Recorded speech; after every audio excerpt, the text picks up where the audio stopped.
एक सवाल करेंगे। एक तो जो बच्चे एनसीएल का बात कर रहे हैं, जिसका 2022 का है उसका वैलिड है, क्योंकि उन्होंने क्लियर किया 18 फॉर्म के साथ। जिसका फॉर्म भरने के बाद का 2023-24 उनका इशू है, उनका इशू है। सर हम आपसे पूछेंगे, प्लीज़ कन्फ्यूजन को दूर करिए। जैसा इन्होंने कहा, जो अभ्यर्थी जो है वो बड़े ना, देख लीजिए इनका शक्ल देखिए, मतलब कि खुश नहीं लग रहा है, मतलब कि चेहरे पे वो रौनक नहीं लग रहा है। कितना भी आप मेहनत करवा लीजिए सर, हम जो पहला मेरा प्राथमिकता है हाँ वो तो होना ही चाहिए। अगर पहले ही हम हार मान गए, मान ली रनिंग का पहले ही हम अपना जो छोड़ दिए, फिर आगे उस समय आंदोलन हो कहीं हो जाए और उस समय रनिंग हमारा ना रहे तो क्या होगा सर? और कौन से लोग हैं जिनका होगा, मतलब कि जैसा कि इन्होंने बताया कि फॉर्म भरने के बाद का वैलिड नहीं होगा, फॉर्म भरने के पहले 1 अगस्त 2023 का जो पहले का होगा सब वैलिड है सर। उसके बाद करना, उसके बाद करना तो कैसे होगा, मतलब कि सर उसके बाद उसके पहले कहीं ना कहीं इनके पास 20 का है, 22 का है, इन लोग के पास है। हम सबको यही आप भी जानते हैं कि अभ्यर्थी जब गए होंगे फॉर्म भरने तो उनको बोला गया होगा फलना एनसीएल है, मार देना, बाद का बाद में देखना। तो ये लगता है नहीं EWS है, आई सब है, OBC NCL है कि हाँ चलो इससे हमको बेनिफिट होगा, चलो लगा देते हैं। सरकार को अगर फॉर्म आती है तो पहले भी सब कुछ बता देना चाहिए बच्चों को, ये लगेगा, आप बनवा लीजिए, तब उसके बाद फॉर्म डालिए।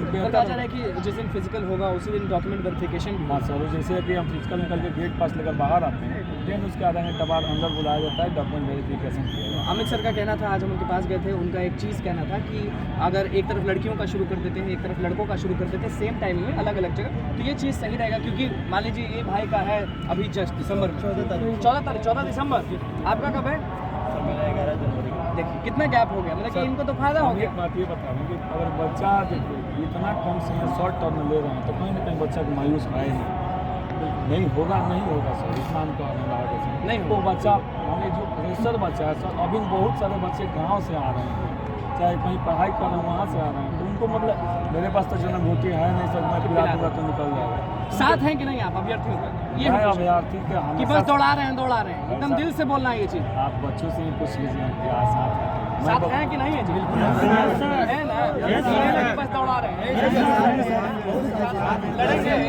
सर ही के भरोसे पर हम लोग टिके हुए हैं जी, सर के भरोसे पर हम लोग टिके हुए हैं। मतलब हम लोग के पास जब NCL और EWS है नहीं, सर ने जो भरोसा दिया उसी की उम्मीद पर हम लोग मतलब रनिंग कर रहे हैं। बिल्कुल। चलिए हम भी यही चाहेंगे कि सारे अभ्यर्थियों का सही हो। हाँ, हम सर से भी बात किए थे, अमित सर से बात हुई थी मेरी दिन में, सब लोग साथ हैं, अमित सर हैं, रहमान सर हैं, सब लोग अभ्यर्थियों के साथ हैं। मैं सर से बात किया था तो सर ने बोला कि सबसे बड़ी एक बात अभय जी गलत है, क्योंकि सब बच्चा को एक जगह ग्राउंड में लेना, किसी को आप उतना समय दे रहे हैं, किसी को आप 20 दिन समय दे रहे हैं, कहीं ना कहीं ये सब गलत है।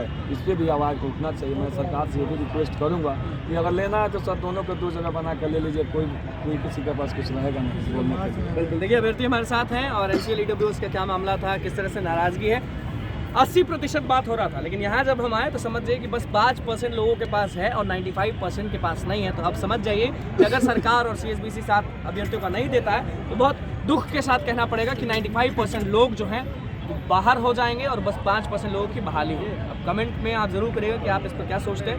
फिलहाल सारे शिक्षकों से मुलाकात करेंगे और इस पर ज़ोर से आवाज़ उठाएंगे ताकि CSBC, नीतीश कुमार सब लोग ये चीज़ मान लें। तो बस हमारे चैनल को सब्सक्राइब